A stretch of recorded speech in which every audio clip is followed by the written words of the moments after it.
Il y a de l'amour qui arrive dans ta vie, il y a de l'amour qui est déjà dans ta vie. Le seul souci, c'est que tu as du mal à y croire. Et pour certains d'entre vous, tu n'y crois carrément plus. Parce que tu as eu le cœur brisé, parce que tu t'es effondré et parce que tu t'es épuisé dans ta dernière relation à réparer quelqu'un.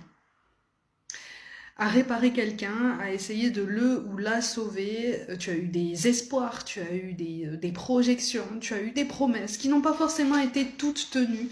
On est malgré tout en train de te préciser, pour ceux qui sont concernés par cette guidance, que cette personne a essayé de tenir certaines de ses promesses, mais les circonstances n'ont pas été de toute façon en votre faveur. C'est-à-dire que vous n'étiez pas destiné, entre guillemets, à poursuivre plus loin. En tout cas, pas de cette façon.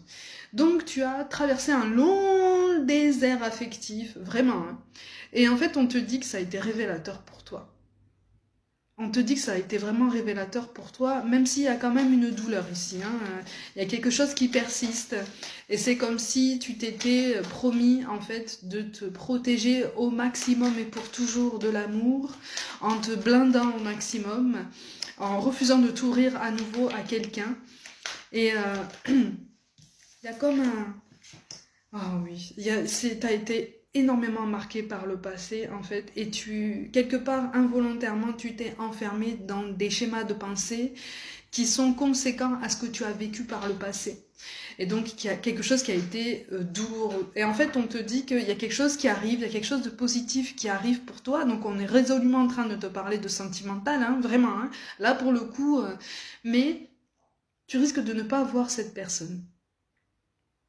Tu risques de ne pas voir cette personne, ou en tout cas, tu risques même de ne pas vouloir accepter que cette personne fasse un pas vers toi. C'est comme si tu allais prendre peur, comme si tu allais te dire « Ah non, non, non, c'est plus pour moi, n'essaye même pas de m'approcher, puisque de toute façon, tu n'auras rien. De toute façon, je sais, je connais tes plans même, je connais tes intentions, tu es comme tout le monde, tu es comme les autres. » Non, cette personne n'est pas comme les autres même.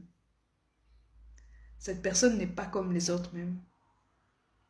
Mais tu vas être au début dans cette projection qui va te plonger dans une peur alimentée par une souffrance qui est encore là, tu vois. Cette peur de tomber dans une relation où tu vas devoir encore sauver quelqu'un, le soigner, le réparer, en attendant que cette personne daigne t'aimer ou te donner de l'amour. Tu n'es plus dans ça. Hein. Tu n'es plus dans ça et on ne t'amène plus vers ça. Par contre, attention à tes pensées ruminantes, attention à tes pensées qui tournent en rond et qui te maintiennent dans cette forme de souffrance et d'autodétermination. Quand je te dis que l'amour peut être déjà dans ta vie, ben c'est l'amour pour soi. Hein. J'en parle beaucoup sur l'autre plateforme vidéo de façon beaucoup plus longue, mais...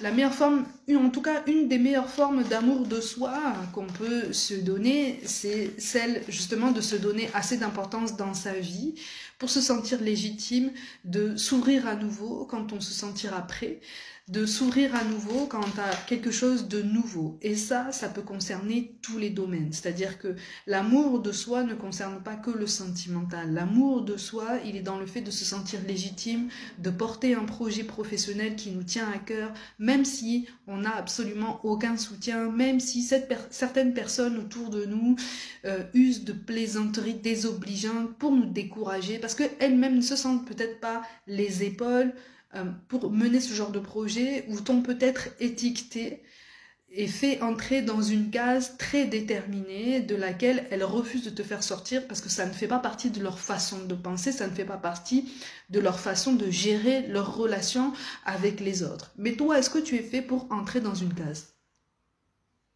Moi, je te le demande en fait. Est-ce qu'on est fait pour entrer dans une case? Est-ce qu'on est fait pour coller à une étiquette? À partir du moment où quelque chose ne nous rend pas heureux, pourquoi est-ce que ça devrait nous contraindre à entrer dans une étiquette? C'est sur cette réflexion qu'on te lance en fait.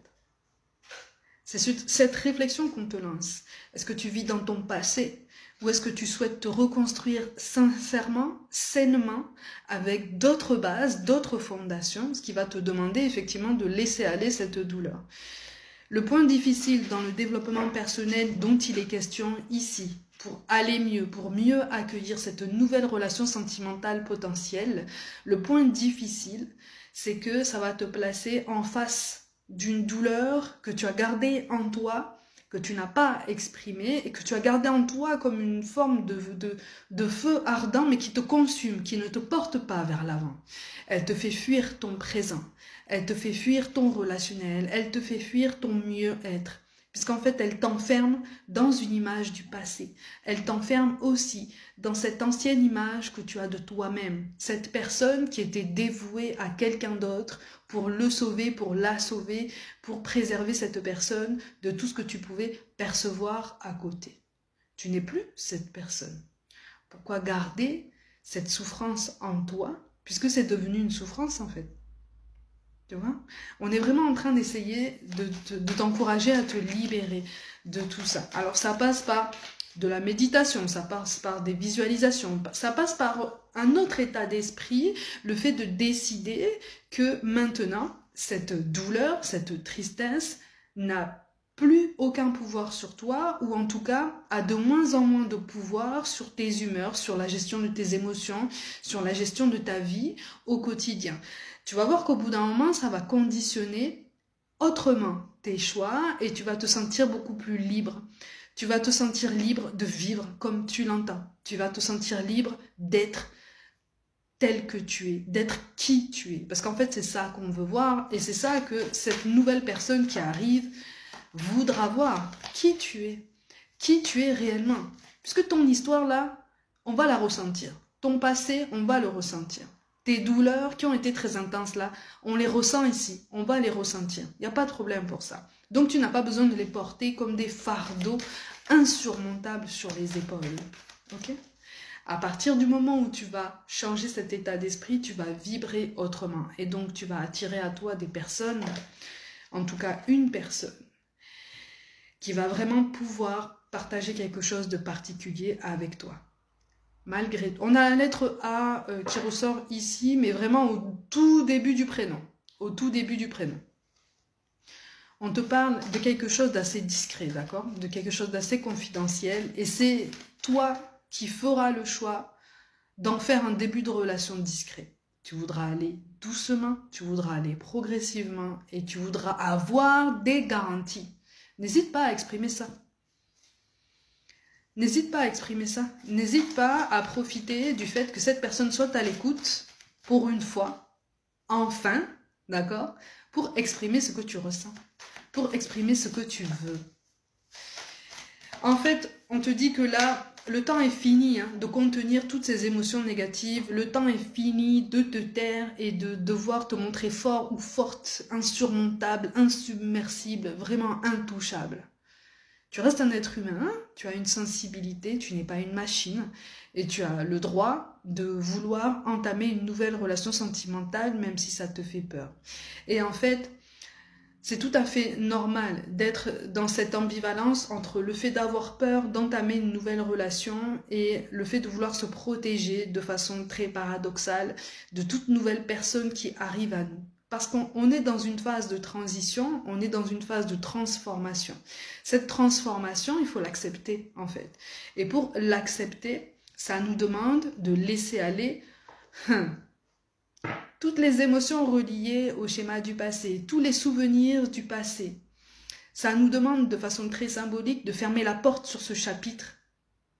Vraiment, de façon très symbolique, pour se dire, ok, la porte est fermée, j'ai choisi de fermer cette porte parce que j'aimerais bien me concentrer sur mon présent et j'aimerais bien essayer d'ouvrir la porte sur ce nouvel horizon-là, porte qui est devant moi, mais que j'ai gardée fermée parce que j'avais trop peur de voir ce qu'il y avait de l'autre côté. De l'autre côté, il y a cette personne. Il y a cette personne. Alors, on te dit que ce sera probablement quelqu'un qui aura déjà un enfant, assez petit quand même. Malgré tout, il n'y aura pas de problème au niveau relationnel par rapport à la personne avec laquelle il ou elle a eu cet enfant. Okay, il n'y aura pas de triangulaire, il n'y aura pas d'adultère, il n'y aura pas de choses comme ça. Okay, donc, il n'y aura pas de schéma toxique, enfermant, qui seront source de douleur. Okay, mais ça, tu vas le sentir au fond de toi. C'est quelqu'un qui va faire vibrer quelque chose de très profond en toi et c'est ça qui va te perturber. Donc garde confiance, tu as le choix.